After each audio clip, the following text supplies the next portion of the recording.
Take it, something, man.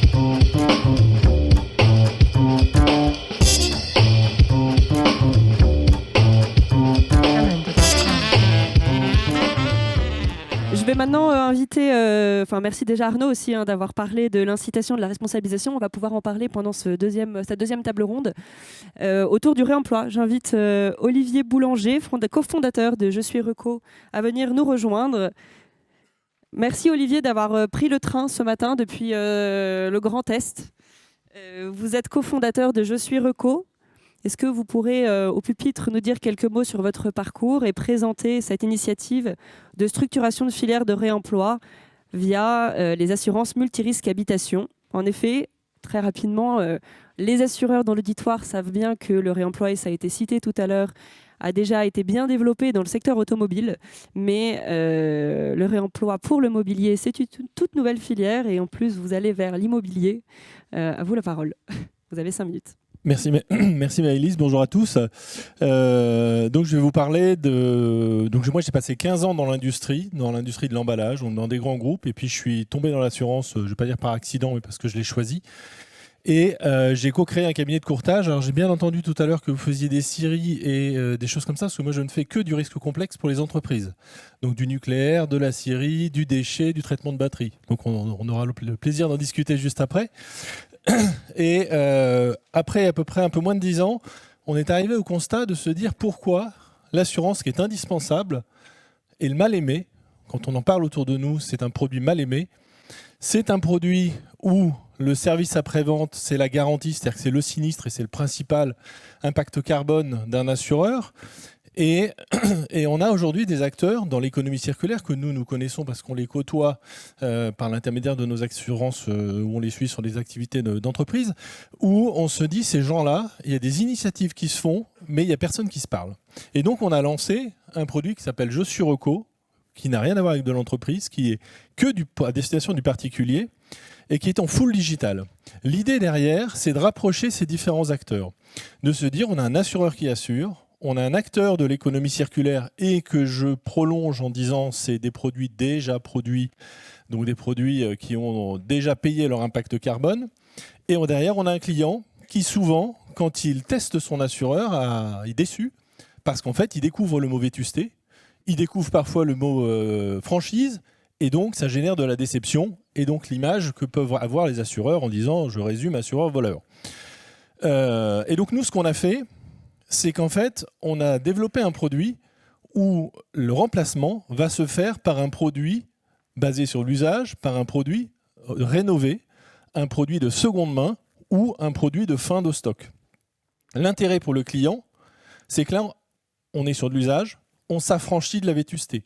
Donc, quand on est sur un sinistre qui est toujours quelque chose de subi, et bien à ce moment-là, le client qui doit piocher dans ses économies ou se passer de son produit sinistré, eh ben on lui remplace immédiatement avec nos acteurs de l'économie circulaire.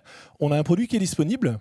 On a la chance, dans ce triptyque, de se dire, moi j'ai un sinistre, mon acteur de l'économie circulaire, il a un produit disponible, et en plus, c'est l'assureur qui paye.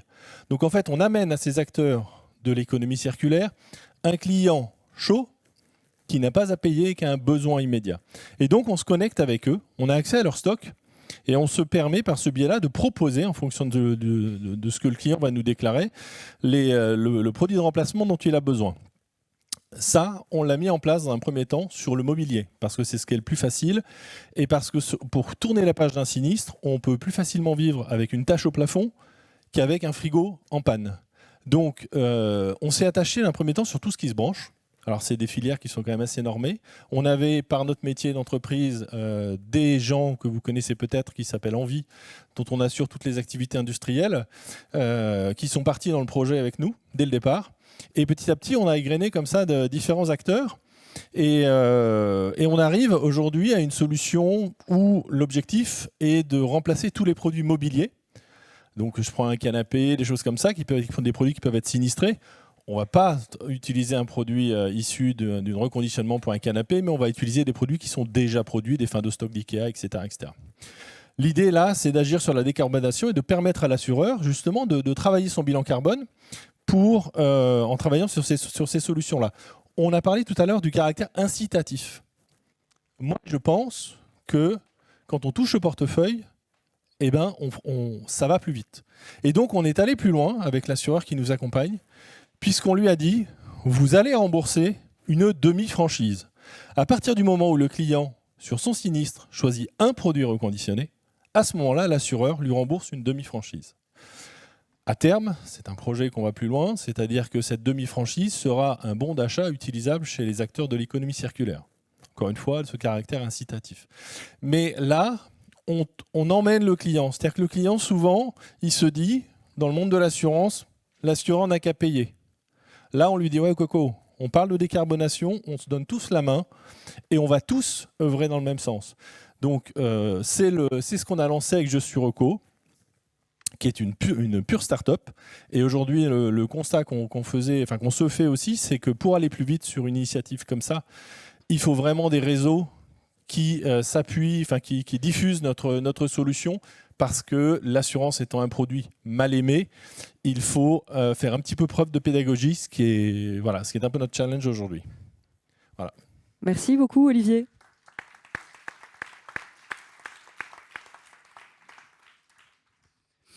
Donc c'est un vrai défi de structurer toutes ces filières et du coup de mettre l'assureur dans la boucle. Je trouverais ça intéressant. Alors c'est le travail qu'on a mené dans l'étude. On s'est intéressé à la fois à la filière assez structurée de l'automobile pour ensuite s'intéresser à des filières en cours de structuration, le mobilier comme vous venez de le présenter, et la façon dont on pourrait aller vers le réemploi dans l'immobilier où il y a pas mal de contraintes.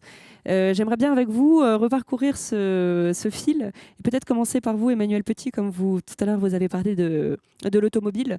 Est-ce que vous pourriez nous redire en quelques mots quels ont été les leviers, les facteurs clés de succès pour la construction d'une filière de réemploi dans l'automobile, voilà, qui est plutôt en B2B, pardon, je le rappelle, et donc encore quelque chose d'un peu différent que ce qu'a présenté Olivier.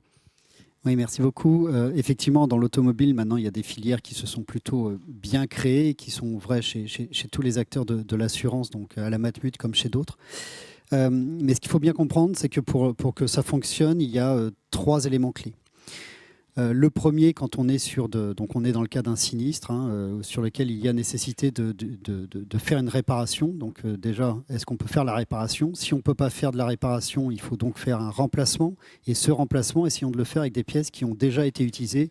Donc on est sur ces pièces issues de l'économie circulaire, ces pièces de réemploi. Et puis la dernière maillon, c'est on n'a vraiment pas le choix, il faut racheter une pièce neuve. Mais d'abord, travaillons la réparation. Je pense que c'est important aussi de se redire qu'avant d'aller sur la pièce de réemploi, il y a déjà la réparation où il y a beaucoup de gains et il y a surtout une très belle valorisation de l'artisanat à travers ces éléments, que ce soit en auto ou que ce soit sur l'habitation. Il y a des vraies filières aussi à recréer autour de réparer plutôt que de remplacer. Mais admettons, la réparation n'est pas possible, donc on passe sur du remplacement et on essaye de promouvoir le réemploi. Le réemploi, 3 facteurs clés de succès. Le premier, la disponibilité de la pièce. Il faut que mon aile avant gauche rouge de Clio de 2015, elle soit disponible. Et elle soit disponible avec une certaine traçabilité, avec une certaine exigence dans la manière dont elle a été déconstruite pour qu'elle puisse être réaménagée, reconstruite dans le cas du sinistre. Donc première clé, la disponibilité. Derrière cette clé, ça tire plein d'enjeux. Ça a été dit par Olivier, les notions de filière. C'est-à-dire qu'il faut avoir des constructeurs qui sont capables d'apporter la disponibilité de cette pièce. Deuxième sujet, deuxième facteur clé de succès, le coût. Parce que bien évidemment, si on utilise une pièce de réemploi, normalement, elle devrait être moins chère qu'une pièce neuve. Il y a une telle tension actuellement sur les marchés que ce n'est pas toujours aussi évident que ça. Mais néanmoins, la notion de coût est importante, à la fois pour l'assureur et pour l'assuré. Il peut y avoir des dispositifs, effectivement, d'incitation aussi tarifaire à ce que le sociétaire qui accepte ce choix-là. Donc le coût, deuxième facteur clé de succès. Et le troisième facteur clé de succès, c'est la proximité. C'est-à-dire que si mon aile avant-gauche de Clio de 2015, elle est à Marseille alors que mon sinistre est à Lille, mon coût carbone de rapatrier cette pièce-là, il est mort. Donc ça veut dire que la création des filières de réemploi ne fonctionne que si on arrive à avoir un maillage territorial très important. Donc aujourd'hui dans l'auto, C'est vrai, donc à la Matmut, typiquement, on travaille avec un partenaire qui s'appelle Values, qui permet de proposer à l'ensemble de nos garages agréés d'accéder à une plateforme sur laquelle ils vont trouver les pièces qu'ils recherchent à un coût attractif et une proximité assez évidente. Et chaque compagnie a ses plateformes, a ses acteurs, mais il y a nécessité de créer des filières avec une véritable, je dirais, maillage territorial. Dans le cas de l'habitation, c'est vrai sur le brun, le blanc, le gris, ça a été évoqué, sur le mobilier, se posent après les questions de filières de réemploi, mais cette fois beaucoup plus liées aux techniques de construction. Et là, c'est un peu plus compliqué. Oui, c'est vrai. On va y revenir juste après. Peut-être pour rebondir sur ça, Arnaud Schneeweiss, si vous voulez, à la médiation de l'assurance, j'imagine que vous voyez pas mal de questions diverses et variées, notamment autour de l'acceptabilité. Oui, on voit plutôt des protestations, c'est-à-dire typiquement, enfin, c'est sur les téléphones portables, où dans le contrat, il va être prévu que voilà, il y a eu un vol, il y a eu casse. Bon, l'assureur ne fournit pas forcément un iPhone 9 ou un Samsung 9. Il peut fournir un téléphone reconditionné. Donc protestation de l'assuré, en tout cas quand ça arrive chez nous, où l'assuré trouve que voilà, c'est pas la même chose que d'avoir un nouvel appareil. Alors, donc ça c'est une chose. Deuxième chose, Olivier a parlé de la vétusté. Donc ça, c'est une grande source d'incompréhension. L'assurance de biens ne doit pas être source d'enrichissement. Il faut remettre la personne, l'assuré, dans la situation où il était avant le sinistre. Et donc, le fait qu'on déduise la vétusté, alors là, c'est également une grande source d'incompréhension et de protestation. Alors, je crois qu'effectivement, on peut parler de l'acceptabilité, c'est-à-dire quand on va dire aux gens que c'est une pièce de seconde main qui va leur être fournie, quelle est la fiabilité, quelle est la sécurité qui est associée à cela, quel est le coût. Enfin, si en plus vous nous dites que le coût est plus cher, enfin, c'est un peu rude. Une pièce de seconde main, si elle est plus chère qu'une pièce neuve, on peut le comprendre au nom de l'objectif idéal de transition écologique, mais enfin, c'est un peu rude à admettre quand même sur le moment. Donc, je pense qu'on a encore beaucoup d'efforts pédagogiques à faire pour que ces objets reconditionnés, de réemploi, soient acceptés par les assurés comme une solution pertinente, satisfaisante, et que l'assureur a bien fait son travail en ayant fourni cette solution. Merci Arnaud Schneeweiss. Et du coup, je rebondis sur ce que vous disiez, Emmanuel, sur la question de la construction et du réemploi dans la construction, parce que aujourd'hui, pour reprendre ce que vous disiez, Olivier, vous essayez donc de permettre un achat de produits en stock dans l'immobilier via un catalogue disponible. Ce n'est pas encore tout à fait du réemploi. Vous allez certainement y venir petit à petit. Il y a encore pas mal de freins. Et je pense notamment au fait de repousser les techniques qu'a évoqué tout à l'heure Simon. Je ne sais pas si vous voulez juste dire un petit mot pour introduire Olivier, après je repasserai la parole à Simon Blaquière. Oui, c'est juste pour dire sur le dossier de l'immobilier, qui est quand même la grande majorité des sinistres en valeur et en fréquence. Donc nous, on travaille avec un partenaire national sur ce sujet-là pour identifier d'abord leur stock mort. C'est-à-dire que ces gens-là ont des stocks qui leur coûtent. Donc on parlait de l'aspect financier pour l'assureur. Et ben en fin de compte, on intéresse. Là, on ne travaille pas avec des acteurs de l'économie circulaire. On travaille avec des acteurs du BTP où en fait, ils sont contents quand on les débarque. Donc c'est coût zéro. D'accord. Deuxième point, c'est ces gens-là ont des filières de déconstruction. Et donc là, se pose la question, notamment aux assureurs, c'est de dire quelle garantie je donne sur ces produits qui sont issus, eux ne sont pas fabricants, mais ils sont récupérateurs de produits qui sont issus de la déconstruction. Et après, on travaille aussi avec eux pour élaborer des gammes de produits biosourcés, etc., pour arriver à terme à pouvoir reconstruire une maison avec des matériaux neufs, mais aussi être en mesure de proposer des matériaux issus de la seconde main.